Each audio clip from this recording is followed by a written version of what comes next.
Hi guys, I welcome all of you to this new series of text effects in Adobe Photoshop. But before I start making these text effects, I want to lay a simple foundation of dividing the text effects into 2D and 3D. And so in this first video, I'm going to make two simple text effects, one that would be in 2D, the other one that would be in 3D. And from there on, we will develop the whole series. So let's start. All right, so the first thing that I'm going to do is I'm going to select the text tool and bring it here and write the word just. J-U-S-T. And I'm going to select the move tool and hold it from the corner and just drag it out and bring it in the center. Now I will hold Alt and make it bigger and press the tick or OK. So we have changed the size of the text. Now since it's a simple tutorial on how to add stroke to a flat text, so what I'm going to do is I'm going to go here in the FX. Just make sure that in the layers panel you have your text selected. Now go down here in the FX and when you come down here, press stroke. So this menu of layer style will open up. If I press cancel, another way to open is just go here in the layers panel and on the text where it is layered, where it is kept, double click it and it will again open the layers panel. And now you can come down here to stroke. And as you can see, a stroke has already been applied. All you have to do is make changes according to your choice. You can increase it or decrease it just the way you want. The higher the size of the stroke, the more it would overlap and make this nice text outline if you want to. Or if you want, you can decrease it and make it a lot smaller. So I'm going to keep it midway somewhere around 20 pixels, or I can even go higher and just cover up the whole space. Here it shows the opacity. Do you want to reduce it on the whole thing? Do you want to increase it and make it just 100%? So I'm going to keep it 100%. This tells where to position the stroke and it can place it inside, but it will eat away the text and it won't look really nice. As you can see, it's just completely filled inside. You'll have to reduce the size quite a lot to make it any sense. So it's always a standard habit to keep it on the outside. And now you can change the color from here as well. You can click on it and you can make the choice whichever you want. I had already kept this red one ready. Here it's the hex code. If you want to copy the same one, I'll press OK and now push it a little bit inwards and also press OK. And that's it. Your simple stroke effect for the very first time is done. Now the next one, to make a 3D text, the first thing obviously I'm going to do is select the text tool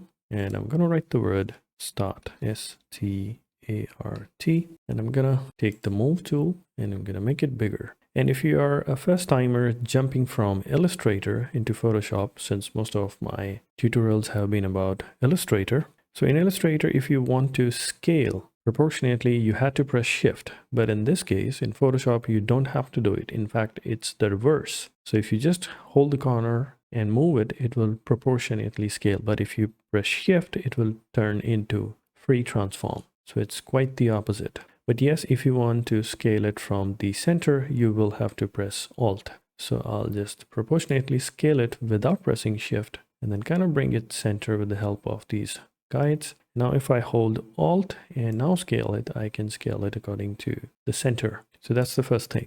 So I'll press tick here. So we have made the size a little bit bigger. Since we are working with Photoshop, you have to think of it in terms of layers. Everything is a layer stacked on one another. This is also true in Illustrator, but sometimes you don't have to worry about any of these things. But in Photoshop, layering becomes very important because everything you see here is a layer. The rectangle that I've drawn here is on the layer below. And then you have this text on top of this blue box. So layering is important. So let's take this text and now you want to change the color. You simply cannot go here and double click here and change the color. So that's not going to happen. So what we're going to do is we're going to select this text with the move tool and come here in the properties. And here you can see we have the choice for changing the colors. So I'm going to give it a sort of a grayish color. As you can see, this is the hex code for this. I'm going to press OK. Now, since we want to make it 3D, which is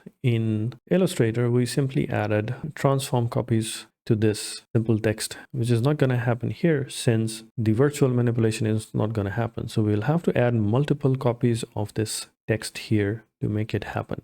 So to do that, what I'm going to do is I'm going to select this, or I can select this from here, and I'm going to make a copy of it by holding it and dragging it here on the plus sign. and this will create a copy. And now I'm going to bring this copy below here. If I select this, and I'm going to change its color as well in the properties, I'm going to go here, and this time around I'm going to make it black and press OK. If I close this eye of the text that is on the top, you can see below here is the black text. So I'll turn it on again. Now I'm going to grab this text. So we're simply going to make multiple copies of it. But how do we do that? It's pretty simple. You need to have the transform tools or the transform options ready for this. For that, the shortcut is Control plus T. Now you can see the transforms have opened up here. You can see it gives you the option to press OK since you're making changes. Now to transform it, what we're going to do is we're going to transform or move it slightly in the direction in which we want to create the 3D text effect. In this case, I'm going to press once to the right and I'm going to press once downwards. And now I'm going to press enter. So this has given Photoshop the transform move values by which we want to move all the copies. So to make multiple copies, I'm going to hold Control, Shift and Alt. And now I'm going to press T for as many times. As you can see, we are adding multiple copies now, one by one. So I'm going to make it somewhere around like this, 20-25 copies. Now we have to group all of these copies. So I'm going to select the one here that says start copy 24. I'm going to come down here and I'm going to hold Shift and press on this one. And I'm going to press Control G. So we have the group ready. And in this way, we can turn it 3D. But if you want to change the color of the text that you already know, you can go and do it in the properties here. But what about this group?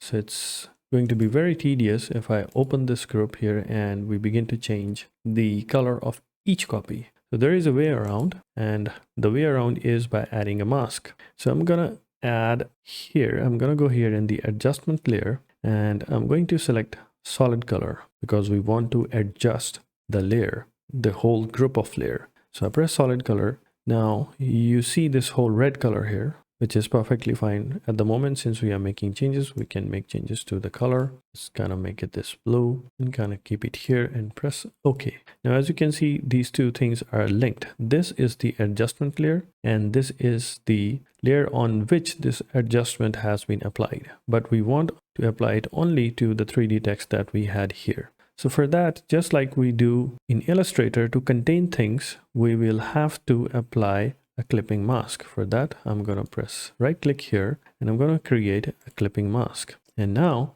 that color has been contained to just the group of text that we have copied. And in this way, you can start making 3D text in Photoshop. And just in case you somewhere decide that you want to change the color of the drop shadow, it's pretty simple. Since the mask is applied, click here on this icon that shows the color, double click, and now you can change the color to whichever other color you want. You can move the slider up and down and give it a variety of colors that you want to. I'll press cancel and keep this one there. And with this, we have created two variations, one in flat 2D, added a stroke, and in this one, we turned the text to 3D.